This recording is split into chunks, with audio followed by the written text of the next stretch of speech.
자, 오늘은 히브리서 11장입니다. 보통 히브리서 하면 히브리서 11장을 가장 먼저 떠올립니다. 왜냐하면 히브리서 11장에 관해서는 그 유명한 명칭이 있어서이죠. 히브리서 11장을 어떻게 부르나요? 우린 믿음장이라고 널리 알려져 있는 것을 알고 있습니다. 그런데요, 그렇다고 해서 히브리서 11장에서 그런 믿음의 모든 것을 말해주고 있느냐? 그렇지는 않습니다. 히브리서 기자는 그 믿음의 여러 가지 요소 가운데 특별히 강조하고 싶은 것이 있는 거죠. 히브리서 11장은 그 히브리서 10장 36절부터 39절, 히브리서 11장 그 앞의 내용과 연결되고 있어요. 히브리서 10장 36절로부터 39절, 36절만 우리 함께 읽겠습니다. 시작. 너희에게 인내가 필요함은 너희가 하나님의 뜻을 행한 후에 약속하신 것을 받기 위함이라. 여기서의 주제는 인내입니다. 히브리서 기자는 믿음 중에서도 인내가 필요한 믿음을 강조하고자 하는 거죠. 그리고 믿음에 대한 그 유명한 말씀으로 이 11장 믿음장을 엽니다. 11장 1절 우리 한 목소리 읽을까요? 시작. 시작. 믿음은 바라는 것들의 실상이요 보이지 않는 것들의 증거니. 자, 유명한 말씀이죠. 아마 많은 성도님들이 암송하시는 구절이기도 하실 겁니다. 근데 번역이 좀 어렵죠? 안 어려우세요? 이게 번역이 좀 어렵게 돼서 이 말씀이 잘 이해되지 않을 수 있습니다. 특히 실상이라는 말 우리 평소에 안 쓰는 단어잖아요. 근데 이 헬라어 원어는 이 실상이 휘포스타시스입니다. 휘포스타스테미라는 동사에서 유래된 말인데요. 이는 휘포와 스테미의 합성어예요. 이 휘포는 전치사로서 아래에 라는 뜻이죠. 또 스테미는 서다라는 뜻입니다. 이를 합쳐서 아래에 서다, 즉 기초, 토대라는 말입니다. 믿음은 바라는 것들, 즉 소망, 이 소망의 기초, 토대이다라는 거예요. 건축에 비유하자면 믿음이라는 그 기초 위에 소망이란 건물이 선다는 거예요. 기초가 흔들리면 또 토대가 무너지면 건물은 무너지죠. 믿음이 무너지면 소망, 우리가 바라는 것들이 무너진다는 거예요. 또 보이지 않는 것들의 증거니라고 합니다. 이것도 원어를 좀 알면 이해가 쉬워요. 증거로 번역된 헬라어는 엘렌코스인데요. 이는 밝히 드러내다, 폭로하다라는 뜻의 엘렌코에서 유래한 단어예요. 믿음은 보이지 않는 것들의 밝히 드러냄, 폭로라는 거예요. 즉 믿음은 감추인 것을 드러내고 폭로하는 거라는 거죠. 좀 더 믿음에 대해 쉽게 설명드려 볼까요? 보이는 것은 사실 이 믿음의 대상이 아니에요. 보이는 것은 그저 이해하고 판단하는 대상이죠. 믿음은 보이지 않는 것을 그 전제로 합니다. 우리 성경 공부를 지금 산지교회에서 하고 있는데요. 굳이 선우를 말하자면 성경은 이해가 되고 나서 믿어지는 걸까요? 아니면 믿어야 이해가 되는 걸까요? 오늘 주제가 믿음이니까 당연히 믿음이 이해보다 우선되어야 한다는 것이 정답이겠죠. 제가 이번 그 세례 받으신 분들 그 세례반 교육 때 말씀드린 내용인데요. 우리 일상생활 속에서도 믿음이 우선될까요? 아니면 이해가 우선될까요? 우린 스스로가 매우 이성적인 존재라고 생각을 하면서 착각이죠. 그렇게 생각하면서 이해가 되지 않는 것은 난 믿을 수 없다 라고 하지만 실제는 믿음이 삶의 기초를 이루고 있다는 것을 모르는 경우가 많아요. 자, 예를 한번 들어볼게요. 자, 산지교회가 사실 이면도로와 또 골목길 사이에 있잖아요. 그죠? 그래서 내비게이션이나 지도 없이 처음에 바로 찾아오기는 쉽지 않아요. 근데 제가 이제 말로 이제 처음 산지교회를 찾아오는 사람 누군가에게 설명을 한다고 해요. 자, 남부터미널역에서 나와서요. 어디를 끼고 우회전하고 또 CU 있잖아요. CU를 끼고 좌회전하고 뭐 이런 식으로 설명을 한다고 합시다. 근데 이 설명을 듣고 그 사람이 산지교회로 이제 찾아오려고 시도를 합니다. 왜요? 설명이 이해가 되니까요. 그런데 그 전에 우리가 놓치고 있는 것이 있어요. 그 설명대로 오면 찾을 수 있다는 믿음이 있기에 시도하는 거예요. 제 말을 신뢰하기에 출발하는 거죠. 근데 제가 만약 유명한 길치라고 한다면 제가 열심히 설명을 해요. 아주 자세히 설명을 하죠. 그 말을 듣고 충분히 이해가 됩니다. 근데 그 말을 들은 사람은 또 다른 사람에게 물어보죠. 왜요? 제가 길치인 걸 아니까요. 제 말을 못 믿으니까요. 자, 우리가 운전할 때에도 내비게이션으로 초행길을 찾아갑니다. 내비게이션에 대한 믿음이 전제가 되는 거예요. 만일 차량에 부착된 내비게이션은 가끔 업데이트를 안 하면 새로 생긴 길을 못 찾잖아요. 그 길을 놓치는 경우가 있죠. 그럼 그 다음에 이 차량에 부착된 내비게이션을 안 보죠. 그리고 그걸 안 믿는 거예요. 그리고 티맵을 키죠. 휴대폰에서. 그렇게 믿음을 전제로 길을 찾아오면 그제야 길을 이해하게 되고 그 다음부터는 믿음 없이 이해된 그 기억으로 길을 찾아올 수 있는 거예요. 믿음이 이해보다 우선입니다. 그런데요, 그 믿음 가운데에서도 가장 기초가 되는 것에 관해서 3절에서 말씀하십니다. 3절 우리 함께 읽을까요? 시작. 믿음으로 모든 세계가 하나님의 말씀으로 지어진 줄을 우리가 아나니 보이는 것은 나타난 것으로 말미암아 된 것이 아닙니다. 하나님께서 모든 세계를 말씀으로 창조하신 것을 믿는 것이 첫 번째입니다. 성도 여러분, 이건 매우 중요해요. 믿음의 시작이에요. 아까 믿음이 건축으로 치면 토대 기초라고 하였는데 그 기초 중에서도 가장 기초가 되는 것이 하나님의 천지 창조를 믿는 거예요. 하나님께서 천지를 창조하실 때 이 가운데 그 자리에 계셨던 분 계시면 손 들어보세요. 아무도 없잖아요. 그 누구도 눈으로 볼 수 없었잖아요. 우리가 보아서 아는 것이 아니라 믿어서 아는 거라고요. 이 믿음의 기초, 토대를 흔들어 놓는 사탄의 거짓말이 무엇인가요? 잘 아시는 바와 같이 소위 진화론이라는 거예요. 그런데 진화론도 사실 믿음의 영역이에요. 진화론이 사람들 뇌리에 강하게 박히게 된 것은 서구에서 교과서에 실리면서라고 해요. 교과서라고 하면 일단 신뢰하잖아요. 믿는다고요. 믿음이 이해를 앞선다고 했죠. 교과서의 진화론을 싣고 난 후 그것이 그냥 정설이 되고 만 거라고요. 성경을 그저 신화처럼 여기게 만들었죠. 오늘 주제와 좀 벗어나지만 교과서 말이 나온 김에 초중고 교과서가 얼마나 중요한지 우리가 깨어서 기도해야 합니다. 사탄은 진화론의 경우에서 일단 교과서에 비성경적 내용이 실리면 얼마나 많은 사람을 하나님으로부터 멀리 떨어뜨릴 수 있는지 잘 알게 된 거예요. 지금 중, 고교, 아니 초등학교 교육에서 제3의 성을 가르치고 있어요. 여러분들 교과서 안 봐보셨죠? 내 애들이 학교에다 책을 놓고 오니까 학부모들이 교과서 몰라요.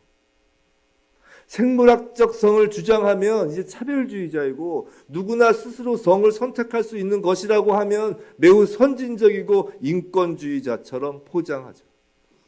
뉴욕주는 성의 종류가 31개라고 합니다. 그런 것이 옳다고 교과서에 실리고 있다는 거예요. 교과서에 실리고 학교에서 배우면 그냥 그것이 옳다고 믿게 되는 거예요. 이 나라의 교과서, 교육이 하나님을 대적하지 않도록 기도해야 합니다. 이건 우리의 후손들이 사느냐 죽느냐의 문제예요. 믿음의 기초는 창조주 하나님입니다. 성경의 첫 시작 말씀 창세기 1장 1절 태초에 하나님이 천지를 창조하시느니라. 이것이 저와 여러분의 신앙 고백 첫 시작입니다. 이 믿음의 문을 열지 않고는 그 어느 누구도 성경 66권 전체를 펼칠 수 없는 거예요. 이 관문을 통과하지 않고는 성경 66권 단 한 자도 믿어지지도 않고 이해되지도 않는 거예요. 이 믿음의 기초를 단단히 놓으시는 저와 여러분 되기를 축원합니다. 자, 방금 아까 읽었던 히브리서 11장 3절 이후에는 이제 아벨, 에녹, 노아, 아브라함 이렇게 쭉 믿음의 선진들의 믿음을 나열합니다. 근데 여기서 언급된 모든 선진들에 관하여 이제 제가 설교를 하자고 하면 예배가 오늘 중으로 안 끝납니다. 그걸 원하시면 그렇게 하겠지만 그럴 수는 없겠죠. 그래서 대표 주자 한 명에 관하여만 말씀을 나누고자 합니다. 누굴까요? 아브라함입니다. 믿음의 조상이라고 하잖아요. 그렇죠? 그리고 아벨, 에녹, 노아에 관해서는 저희가 이제 후모임 성경 공부에서 마침 이 창세기 중 이 부분을 오늘 할 순서예요. 후모임에서 아벨, 에녹, 노아에 대하여 성경 공부로 살펴보기로 하겠다는 거죠. 이건 뭘 뜻할까요? 오늘 후모임 성경 공부를 빠지면 엄청 손해라는 거예요. 히브리서 이 부분도 같이 놓치는 거라는 거죠.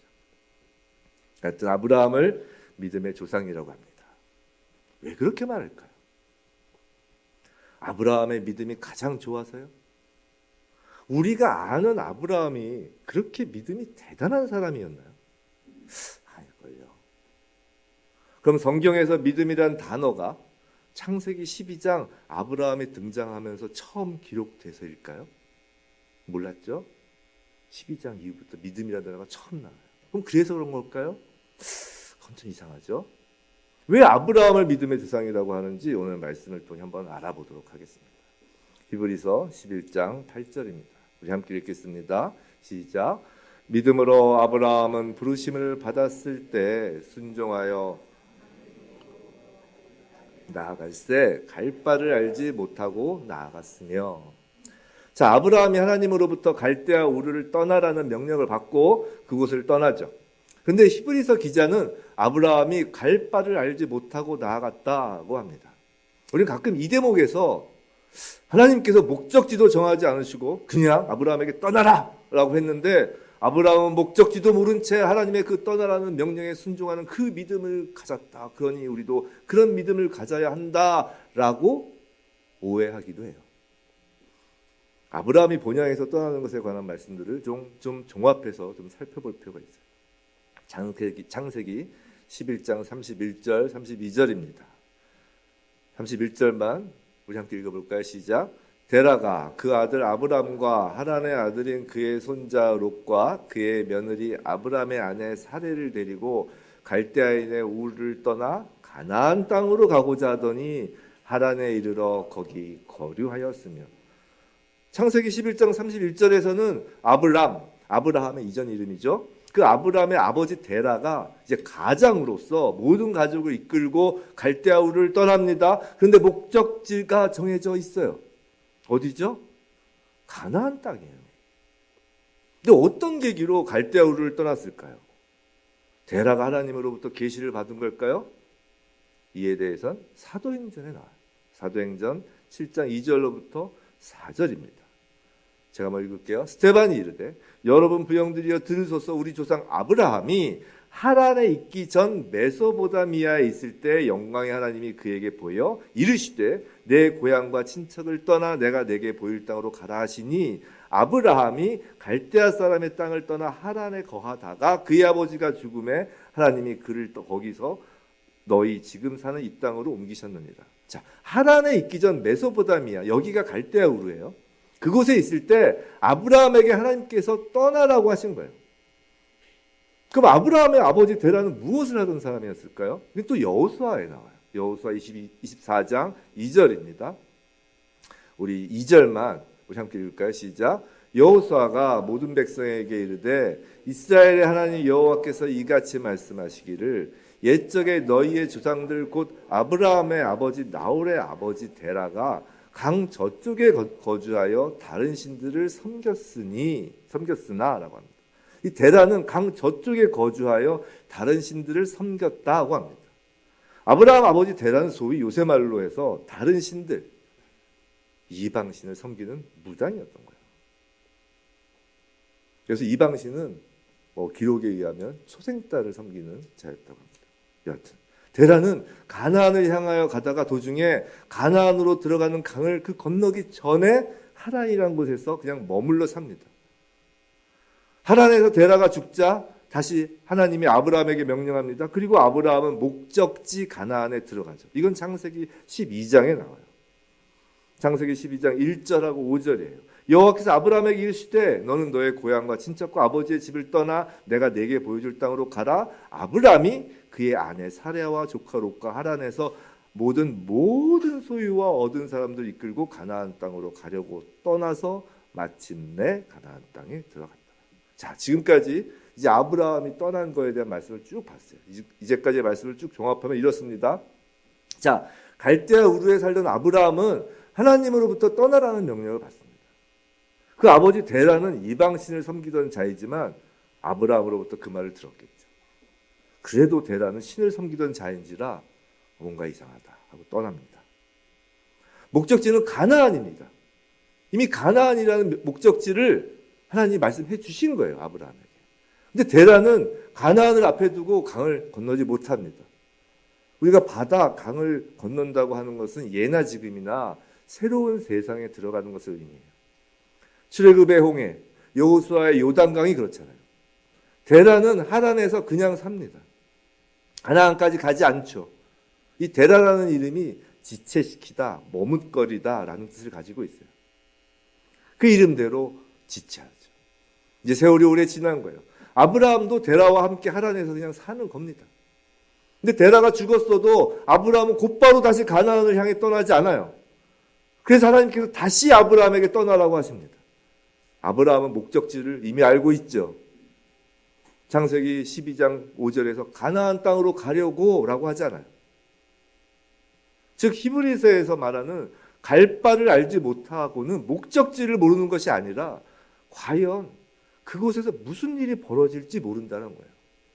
내가 새로운 땅에서의 삶을 감당해낼 수 있는지 모르는 거예요. 어쩌면 아버지 데라가 하란 땅에서 그냥 주저앉았을 때 아브라함도 내심 안도하였을 수도 있었겠죠. 그러니까 데라가 죽자 하나님은 다시 아브라함에게 떠나라는 명령을 하는 거예요. 하나님께서 불안해하는 아브라함을 강 저쪽에서 이끌어내셔서 가나안 땅으로 들여보내십니다. 창세기 12장 5절 마침내 가나안 땅에 들어갔더라라고 하죠. 근데 이건요 하나님 입장에서 마침내입니다. 아브라함에게 가나안으로 가라고 한 지가 언젠데 아버지 데라가 온 가족을 데리고 떠날 때까지 또 데라가 하란에서 그냥 주저앉으니까 데라가 죽을 때까지 아브라함은 꼼짝도 안 해요. 데라가 죽어서도 하나님이 다시 말씀하실 때까지 그냥 있어요. 하나님이 다시 가라고 하자 그제야 주섬 모든 재물 정리하고 온 가족 모아서 이제 가는 겁니다. 만약 저라면 관둬. 야, 내 다른 사람 보낼 거야. 라고 했을 거예요. 열통 터져서요. 근데 하나님은 그런 아브라함에게 야, 미지의 땅이라 불안할 텐데 그래도 그렇게 가나안으로 가니 믿음이 좋네 라고 칭찬하시고 높여주시는 거예요. 그리고 가나안에 도착하니 하나님은 마침내 라고 기뻐하시는 거예요. 근데 그렇게 하나님께서 가라고 한 가나안에 가면 만사 형통일 줄 알았을 겁니다. 누가요? 아브라함이요. 누가요? 우리가요. 그런데 창세기 12장 10절 우리 함께 읽어볼까요? 시작. 그 땅에 기근이 들었으므로 아브라함이 애굽에 가려고 그리로 내려갔으니 땅에 기근이 심하였습니다. 세상에 이런 법이 어디 있어요? 그 땅에 기근이 든 거예요. 하나님께서 가라고 한 그 땅에 말이죠. 아브라함이 어떻게 했나요? 하나님께 물어보지도 않고 애굽으로 갑니다. 성경에서 아브라함의 고민한 흔적을 찾을 수가 없어요. 그냥 고민 없이 그냥 바로 약속의 땅을 떠나버립니다. 믿음의 조상의 모습이 어디 있나요? 찾기 어렵네요. 믿음의 조상이라는 아브라함의 행태를 더 볼까요? 이제 애굽에 갑니다. 잘 아시는 바와 같이 아내 사라를 누이라고 속이죠. 창세기 12장 12절 13절입니다. 13절만 제가 읽을게요. 원하건대 그대는 나의 누이라 하라. 그러면 내가 그대로 말미암아 안전하고 내 목숨이 그대로 말미암아 보존되리라. 하나님께서 우리를 보호해 주실 거야 라는 믿음은 눈 씻고 찾아봐도 없죠. 내가 안전하고 내가 목숨이 보존되려고 아내를 누이라고 하고, 이후 성경 구절을 보지는 않겠지만 잘 아시는 바와 같이 하나님께서 애굽의 바로왕에게 재앙을 내리셔서 사라를 다시 아브라함에게 돌려보내도록 하죠. 이 애굽의 바로는 놀래가지고 온갖 재물도 함께 아브라함에게 줍니다. 잘못은 아브라함이 했는데 아브라함은 하나님이 혼내지 않으세요. 혼내시기는커녕 아브라함과 사라를 보호하시죠. 아브라함의 어리석고 믿음 없는 행동에도 불구하고 말이죠. 하나님은 아브라함과 사라에게 후손을 약속하셨죠. 자, 이삭과 관련된 믿음도 한번 볼까요? 히브리서 11장 11절이에요. 우리 함께 읽어볼까요? 시작. 믿음으로 사라 자신도 나이가 많아 단산하였으나 잉태할 수 있는 힘을 얻었으니 이는 약속하신 이를 미쁘신 줄 알았습니다. 히브리서 말씀이에요. 근데요, 창세기를 한 번이라도 읽어보신 분들이라면 히브리서의 이 말씀이 이해가 되세요? 와, 사라가 믿음이 있었대요. 언제요? 아브라함에게 하나님이 아들을 한두 번 약속한 것이 아니잖아요. 여러 번 하셨어요. 그래도 아브라함과 사라는 이를 믿지 못하고 여종 하갈을 통해 이스마엘을 낳게 합니다. 하나님의 약속을 기다리지 못하고 인간적으로 해결하려 한 것이죠. 그럼에도 하나님은 다시 사라와 사이에서 아들을 주실 것을 약속하세요. 그 약속할 때 아브라함과 사라의 반응이에요. 창세기 17장 17절, 창세기 18장 12절이에요. 우리 함께 읽어볼까요? 시작. 아브라함이 엎드려 웃으며 마음속으로 이르되 100세 된 사람이 어찌 자식을 낳을까? 사라는 90세니 어찌 출산하리요 하고, 사라가 속으로 웃고 이르되 내가 노쇠하였고 내 주인도 늙었으니 내게 무슨 즐거움이 있으리요. 아브라함과 사라가 뭐 했다고요? 웃습니다. 기뻐서요? 하나님이 주신다고 하니까 기뻐서 웃는 건가요? 아니에요. 비웃는 거예요. 하나님의 말씀을 비웃는 겁니다. 도대체 무슨 믿음을 찾을 수가 있나요, 여기서? 그런데 하나님께서는 그런 아브라함과 사라에게 이삭을 주시죠. 보진 않겠지만 창세기 20장에선 아브라함이 네게브 땅으로 이사 가서 또다시 사라를 누이라고 소개해요. 하나님께서 이전과 비슷하게 해결하십니다. 아브라함과 사라를 보호하시죠. 성도 여러분, 하나님께서 아브라함을 선택하신 것은 전적으로 하나님의 주권입니다. 아브라함이 특별해서 선택되어야 될 그 이유를, 그 특별한 이유를 인간 입장에서는 찾을 수가 없어요. 그저 택하신 겁니다. 근데 이렇게 택함 받은 아브라함이 과연 믿음이 출중해서 믿음의 조상인가요? 가나안 땅을 향한 여정에서 문구적 약속의 땅을 고민 없이 떠나는 아브라함, 아내를 이용하는 한심한 행동, 여종에게서 이스마엘을 낳고 하나님 언약을 비웃고 도저히 믿음의 조상으로는 어울리지 않죠. 성도 여러분, 이런 아브라함의 여정을 통해 굳건한 믿음이 느껴지시나요? 히브리서에서 믿음의 아브라함, 믿음의 사라라고 높이는 것이 이해가 되시나요? 히브리서 기자가 11장에서 말하고자 하는 믿음의 그 중요한 요소가 뭐라고 했죠?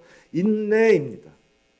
그럼 아브라함의 여정 가운데 아브라함의 인내를 발견할 수 있나요? 어려워요. 그럼 아브라함의 여정 가운데 누구의 인내를 찾을 수 있으시나요? 하나님의 인내입니다. 아브라함의 인생과 동행하시는 하나님의 품성은 인내 그 자체라고요. 처음 가나안으로 떠나게 할 때는 처음이라 참았다 해도 아내를 팔아 제 목숨만 구하려 합니다. 그래도 하나님은 인내하십니다. 하물며 하나님께서 비웃음을 받아도 참으세요. 누가 인내의 주인공이라고요? 아브라함이요? 아니에요. 하나님입니다. 성도 여러분, 왜 아브라함이 믿음의 주상인 줄 아세요? 믿음이 좋아서요? 아니에요. 처음으로 하나님께서 오래 참으시며 믿음을 성장시킨 첫 대표 케이스가 아브라함이기 때문에 믿음의 조상인 거라고요. 우리는 흔히 믿음은 내가 믿으려고 노력해서 얻은 것이 아니라 하나님께서 주신 거라고 합니다. 그 말씀이 에베소서 2장 8절 9절에서 나오죠. 우리 함께 읽어볼까요? 시작. 너희는 그 은혜에 은하여 믿음으로 말미암아 하나님의 선물이라 행위에서 난 것이 아니니 이는 누구든지 자랑하지 못하게 합니다. 자, 선물이라고 하니까 어느 날 갑자기 주어지는 것이라고 생각하기 쉽습니다.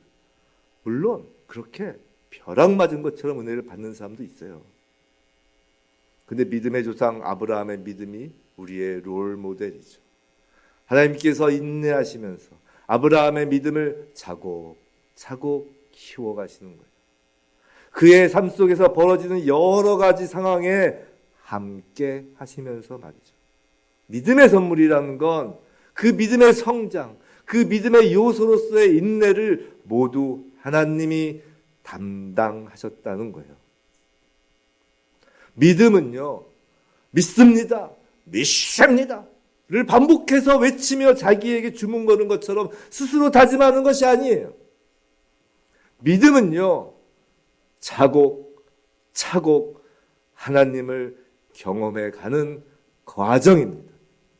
믿음은요, 차곡차곡 하나님을 경험해 가는 과정이에요.